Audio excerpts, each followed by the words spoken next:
எங்கட சமூகத்தில் 2 தவறு இருக்குது. ஒரு தவறு என்ன தெரியுமா?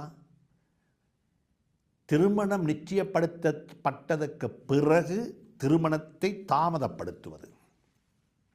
நிச்சயப்படுத்தப்பட்டதற்கு பிறகு திருமணத்தை தாமதப்படுத்துவது. நிக்காஹுக்கு பிறகு 1 வருஷம் வலிமாவுக்கு, அதுக்கிடையிலே அது பிஞ்சி முடிந்து 95% அதுக்கிடையிலேயே பிஞ்சி அது துண்டு துண்டாகி சேதரண்டு முடிஞ்சு. அப்படிப்பட்ட யதார்த்தங்கள் உதாரணங்கள் எவ்வளவோ இருக்கிறது. சில திருமணங்கள் இருக்கிறது விசாரிக்கவும். இது ஒரு தவறு. என்ன தவறு என்றால், நிச்சயப்படுத்தப்பட்டதற்கு பிறகு திருமணத்தை டிலே பண்ணுவது. இன்னும் ஒரு தவறு என்ன தெரியுமா? நிச்சயப்படுத்திக் கொள்வதில் அவசரப்படுவது. நிச்சயப்படுத்திக் கொள்வதில் அவசரப்படுவது. எவ்வளவு அவசரமாக 2 நாளையில் முடிஞ்சு, 3 நாளையில் முடிஞ்சு, 4 நாளையில் முடிஞ்சு.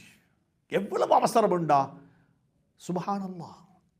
சில சந்தர்ப்பங்களில் ஆச்சரியமாக இருக்கும். இப்படியும் நிக்காஹ் பேசுவார்களா? மாப்பிள்ளை பொண்ணை பார்க்கவும் இல்லை, பொன் மாப்பிள்ளையை பார்க்கவும் இல்லை, பொண்ட வாப்பை யாருன்னு தெரியா, மாப்பிள்ளோட வாப்பை யாருன்னு தெரியா, ஒருவர் சந்தித்துக் கொள்ளவும் இல்லை, கதைத்து கொள்ளவும் இல்லை, பேசிக்கொள்ளவும் இல்லை.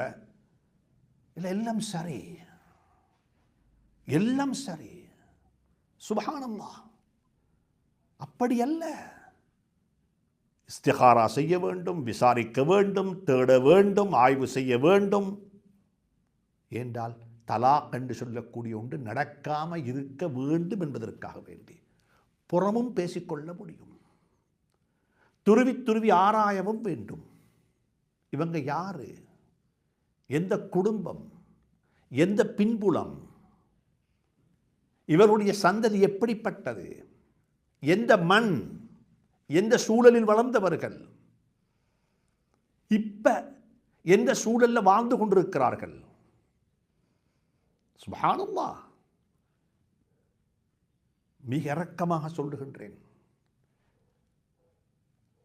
நாட்டில் நடைபெறக்கூடிய அசம்பாவிதங்களை பார்க்கும் பொழுதெல்லாம் அந்த அசம்பாவிதங்களுடைய குடும்ப வாழ்க்கையில் இருக்கக்கூடிய முரண்பாடுகளுடைய மூலம் என்ன தெரியுமா? அவர்களுடைய குடும்ப வாழ்க்கை ஆரம்பிக்கும் பொழுதே அவர்கள் காட்டிய பொடுபோக்குத்தனம், அல்லது அவர்களுடைய அறியாமை, அல்லது அவர்களுடைய அவசரம் என்றுதான் சொல்ல வேண்டும்.